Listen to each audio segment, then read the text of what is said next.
If every human vanished tomorrow, how long would our lights keep burning? The answer will blow your mind. This question is one of the most fascinating scenarios I've ever explored. So let's dive in. Here's what would happen. Most lights would die fast. Why? The major power grids would collapse within hours, think about it. Without people, there's less demand for power, sure. But your fridge is still humming. Your air conditioner's still running. That lava lamp in your bedroom? Still glowing. And here's the kicker. Fossil fuel plants supply most of the world's electricity, but they need constant human intervention. Coal plants would start shutting down in the first few hours. Other power sources would get slammed with that extra load. Even with human guidance, this situation is a nightmare to handle. Without it, you're looking at rapid cascading failures, blackout, game over for the major grids. But wait, nuclear reactors are different beasts entirely.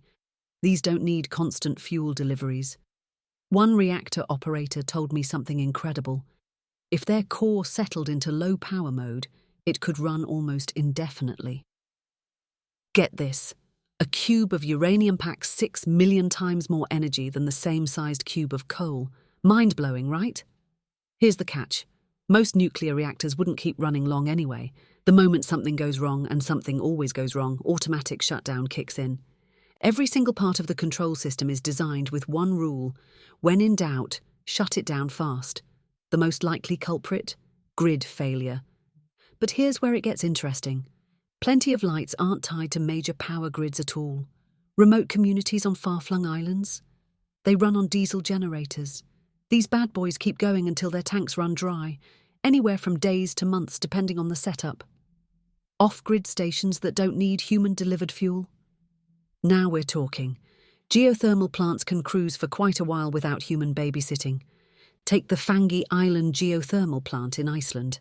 Their maintenance schedule: change the gearbox oil every 6 months, re-grease the motors and couplings.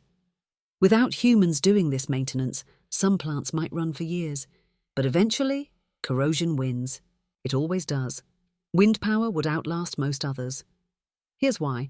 Wind turbines are built tough because there are thousands of them, and climbing them is a royal pain.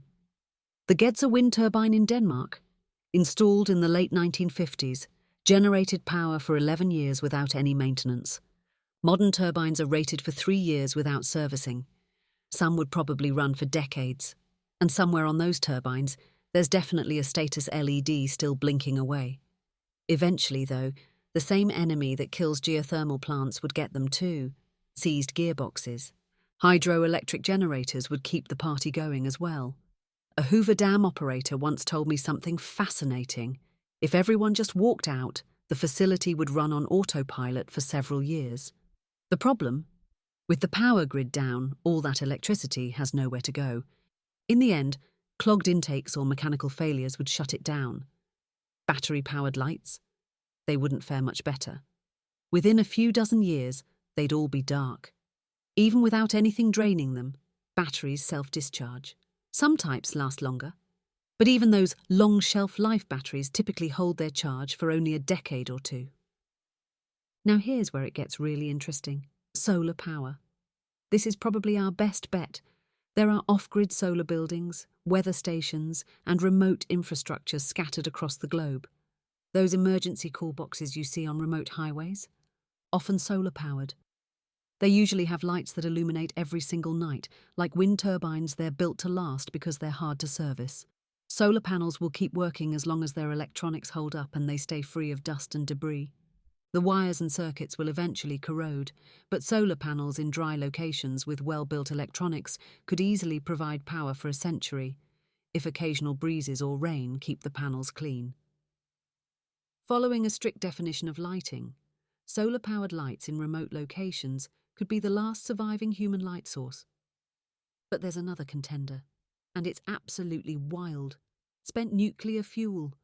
Contrary to popular belief, radioactivity usually isn't visible, which is exactly why we need all those warning signs. Sure, old watch dials were coated with radium to glow in the dark, but that glow didn't come from radioactivity itself. It came from phosphorescent paint that glowed when irradiated.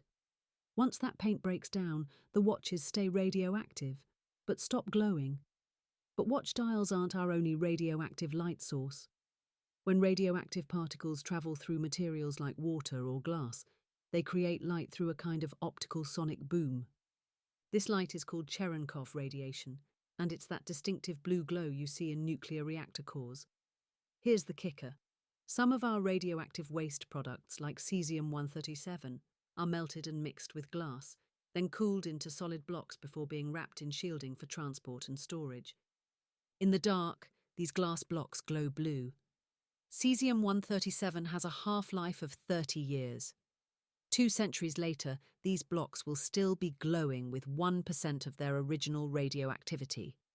The color depends only on particle decay energy, not the amount of radiation. So it will fade in brightness over time but keep that same haunting blue color. And there's your answer. Centuries from now, deep in concrete vaults, the light from our most toxic waste will still be shining.